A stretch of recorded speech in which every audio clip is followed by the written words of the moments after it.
Hi and welcome to the statistics and probability for data science and machine learning. मैं हूं फ़ाद हुसैन और उम्मीद करता हूं आप बहुत अच्छे मिजाज में होंगे। इस सेशन पे हम जानेंगे कि गामा डिस्ट्रीब्यूशन क्या है और वो किस तरह से वर्क करता है। लिहाजा वीडियो को फर्दर स्टार्ट करने से पहले मैं बताता चलूँ कि इससे रिलेटेड प्रीवियसली जितनी वीडियोज़ हैं जहाँ पर हम स्टैट्स एंड प्रोबेबिलिटी से रिलेटेड डिफरेंट टाइप्स की डिस्ट्रीब्यूशन को ऑलरेडी डिस्कस कर चुके हैं, वो सारी चीज़ें ज़रूर देखें ताकि आप बेहतर तरीके से इस सेशन में गामा डिस्ट्रीब्यूशन को समझ सकें। इसी तरह से जिस तरह हमने नॉर्मल डिस्ट्रीब्यूशन पे मैट्रिक्स वैल्यूज़ डिस्कस किया था, जिस तरह यानी नॉर्मल डिस्ट्रीब्यूशन पे मीन, मॉड, मीडियन हो सकते हैं, कर्टोसिस एंड स्क्यूनेस हो सकते हैं, बिल्कुल इसी तरह से हर तरह की डिस्ट्रीब्यूशन में ये सारी चीज़ें मौजूद होती हैं जो at the last of the video में बाय यूजिंग विकीपीडिया डिस्कस करूँगा। लिहाजा ये तमाम वीडियोज़ मेरे यूट्यूब चैनल पर मौजूद हैं। आप फ़ाद हुसैन CS से सर्च करके मेरे यूट्यूब चैनल पर आएंगे और यहाँ पर आने के बाद वो तमाम वीडियोज़ आप फ्रीली देख सकते हैं। इस पर क्लिक करने के बाद इसके प्लेलिस्ट पर जाएंगे और वो डिफरेंट डिसिप्लिन की वीडियोज़ यहाँ मौजूद है, विद ईज़ वॉच किया जा सकता है। इसके अलावा इसमें इस्तेमाल होने वाले content related material which mean presentation, slide, code, ये तमाम चीज़ें मेरे ब्लॉग फ़ाद हुसैन CS blogspot.com पे मौजूद है, जिसे फ्रीली डाउनलोड करके यहाँ से यूज़ किया जा सकता है। तो अगर आप चैनल पर नए हो, चैनल को सब्सक्राइब नहीं किया तो चैनल को ज़रूर सब्सक्राइब करें ताकि अपकमिंग वीडियोज़ के हवाले से आपको बर वक्त जानकारी मिले और इसी तरह की नई चीज़ें आप आसानी के साथ सीख सकें। तो सबसे पहले हमें गामा डिस्ट्रीब्यूशन पे गामा फंक्शन को समझना ज़रूरी है ताकि हम गामा डिस्ट्रीब्यूशन की लॉजिक को और भी अच्छे तरीके से समझ सकें। So in maths the gamma function represented by this gamma sign, the capital letter Greek letter gamma, is one of the commonly use extension of the factorial function, which mean ये एक ऐसा एक्सटेंशन है जो factorial function को solve करने के लिए इस्तेमाल किया जाएगा टू कॉम्प्लेक्स नंबर।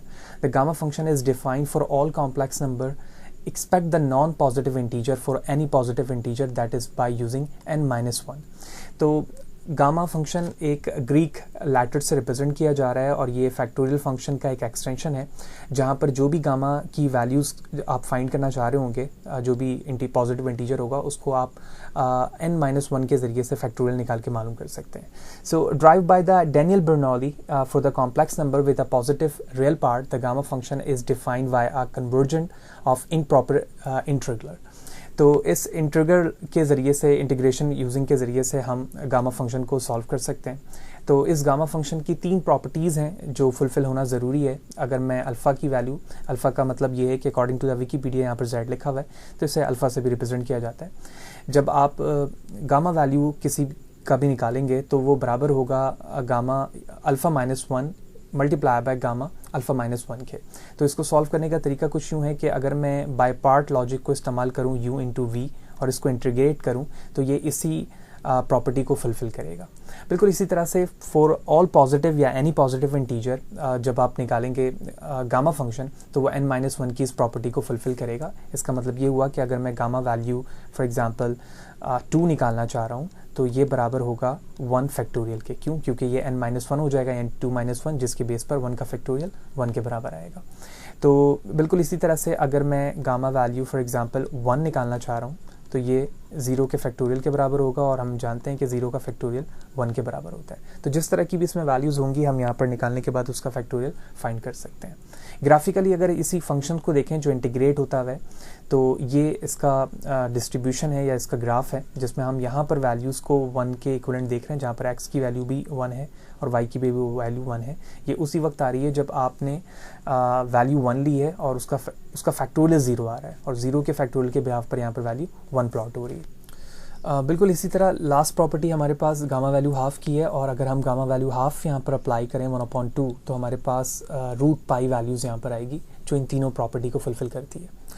अगर मैं इसी गामा फंक्शन को डिवाइड करूँ बोथ साइड गामा z से तो हमें एक कंप्लीट एक PDF डिस्ट्रीब्यूशन मिलेगी that is said to be a standard gamma distribution, which mean for example the distribution are 0 infinity integration t z-1 okay exponential -t dt।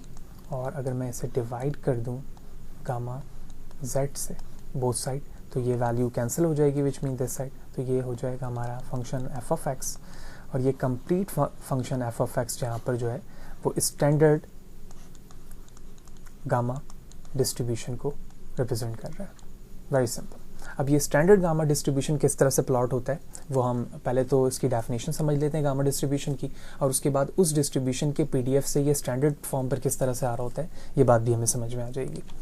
तो gamma distribution has the same relationship to the Poisson distribution that the negative binomial distribution has the binomial distribution, यानी जिस तरह से relationship हमारे पास negative binomial distribution की simple binomial distribution के साथ है पॉइजन डिस्ट्रीब्यूशन के साथ होते हुए, बिल्कुल इसी तरह से जब हम गामा डिस्ट्रीब्यूशन को डायरेक्टली रिलेट करते हैं तो ये रिलेट होता है एक्सपोनेंशियल डिस्ट्रीब्यूशन के साथ और इसी तरह से काई स्क्वायर डिस्ट्रीब्यूशन के साथ। ये कैसे होगा ये चीज़ भी अभी हम समझेंगे।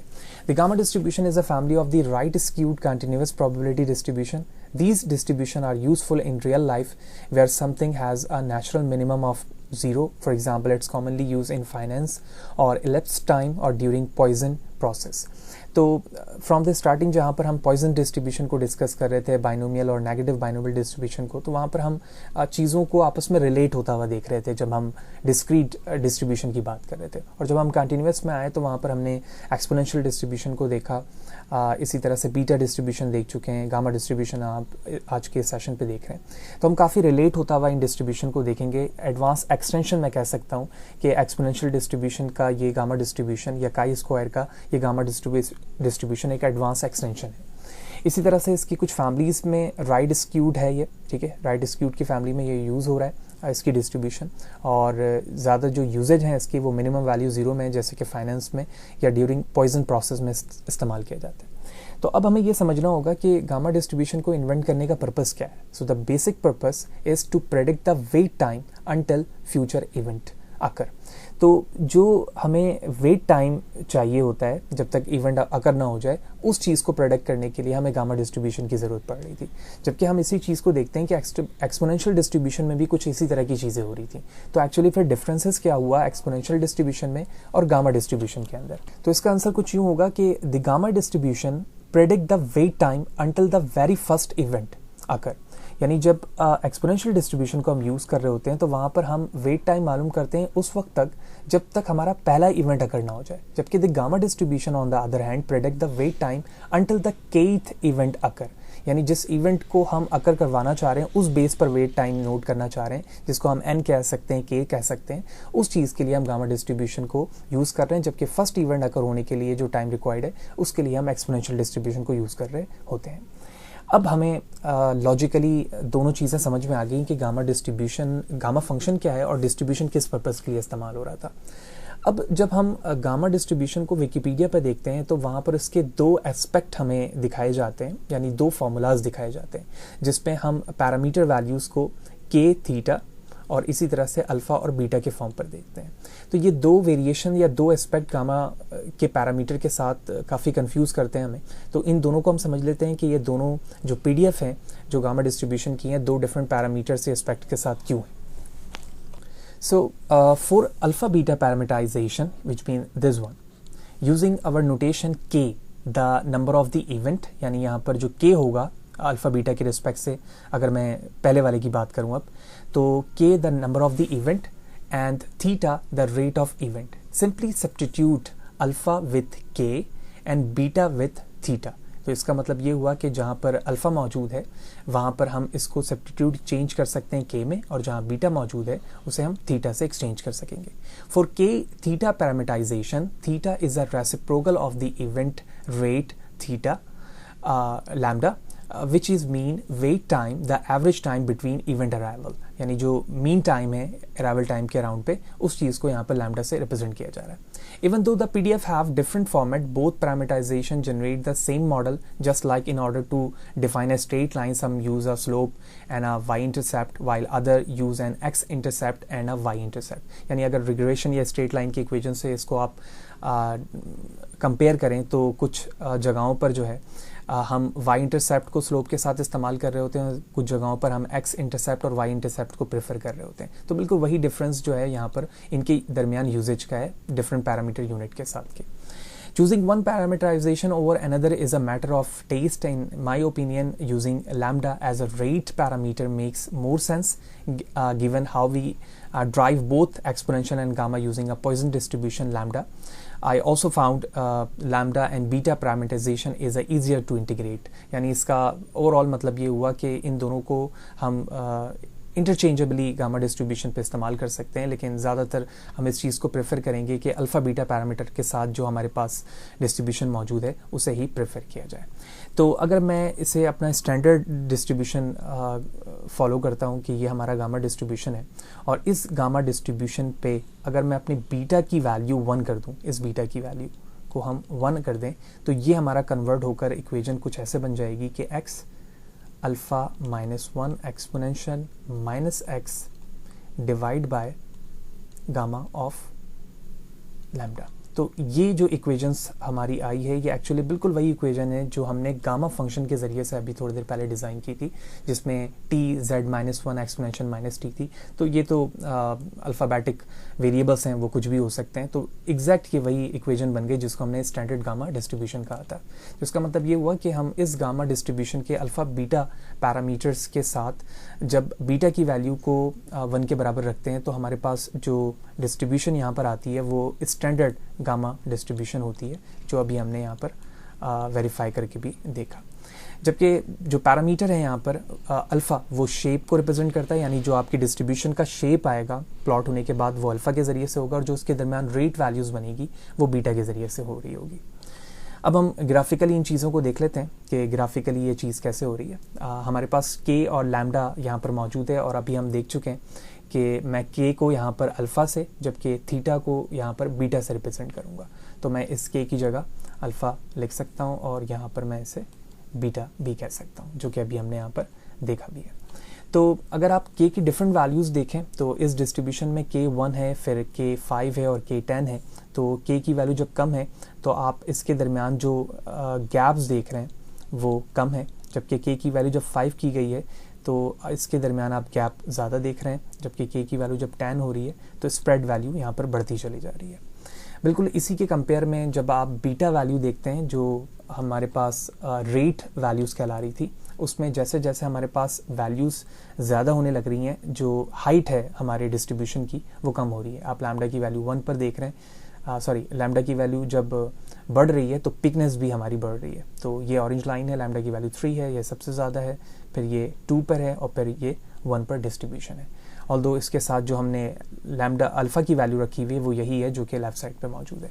सो for a fix rate lambda, if we wait for more event के to happen, the wait time lambda will be longer, whereas for a fixed number of the event k, when the event rate lambda is higher, we wait for the shorter amount of the time।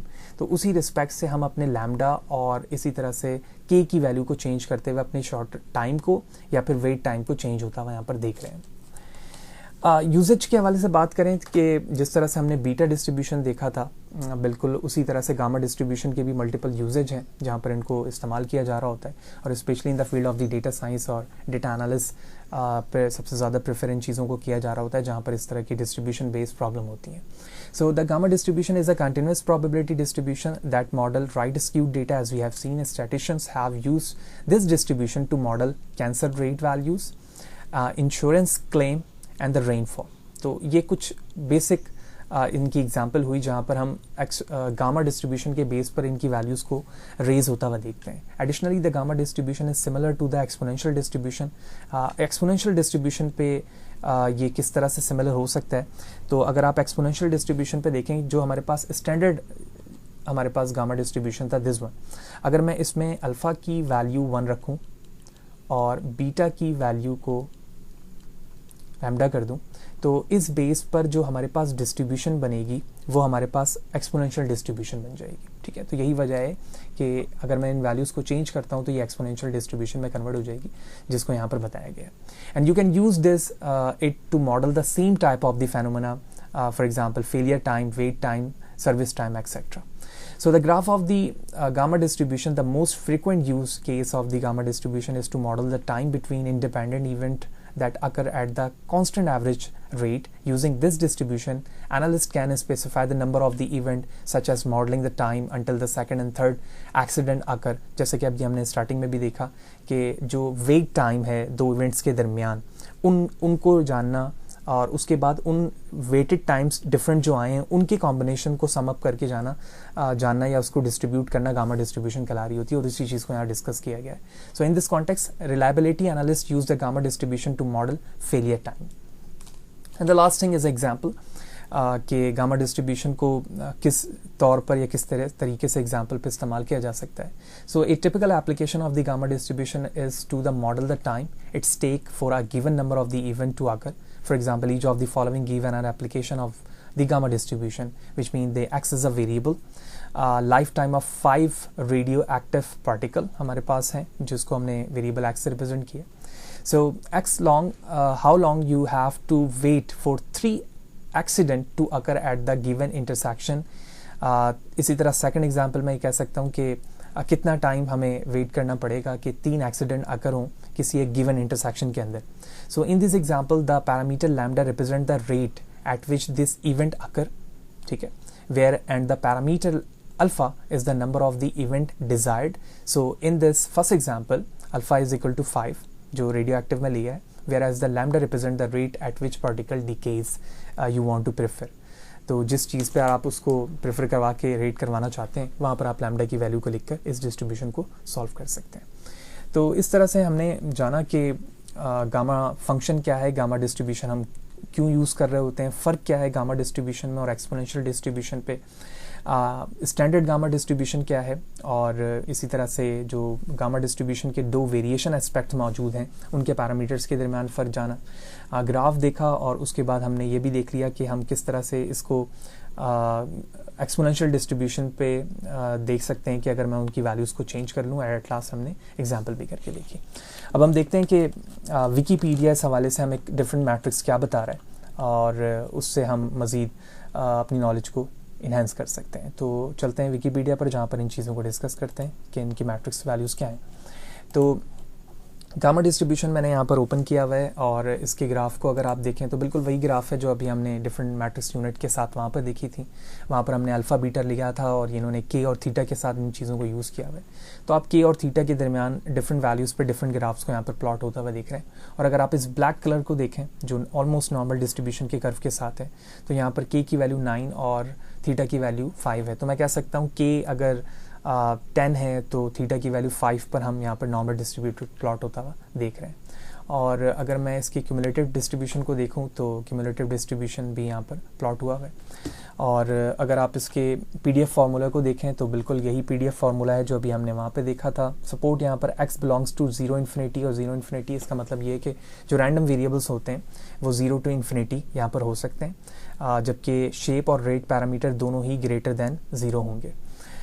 Mean value अगर आप देखें तो के theta alpha divide by beta यहाँ पर मौजूद है. इसी तरह इसके वेरिएंस वैल्यूज़ मौजूद हैं, स्क्यूनेस कर्टोसिस यहाँ पर मौजूद है और एंट्रोपी वैल्यूज़ भी मौजूद है. तो होपफुली ये सारी चीज़ें आपको क्लियर होंगी कि गामा डिस्ट्रीब्यूशन क्या है और वो किस तरह से वर्क करता है. फिर भी कोई सवाल है, कोई चीज़ अगर समझ में नहीं आई, ये कमेंट सेक्शन पर ज़रूर पूछें. कोशिश करूँगा इस हवाले से आपको बर वक्त जवाब दे सकूँ. वीडियो अच्छी लगी हो तो लाइक करें, ज़्यादा लोगों को शेयर करें. नेक्स्ट सेशन पे हम अदर इंपॉर्टेंट टाइप के डिस्ट्रीब्यूशन को डिस्कस करेंगे. सी यू देयर.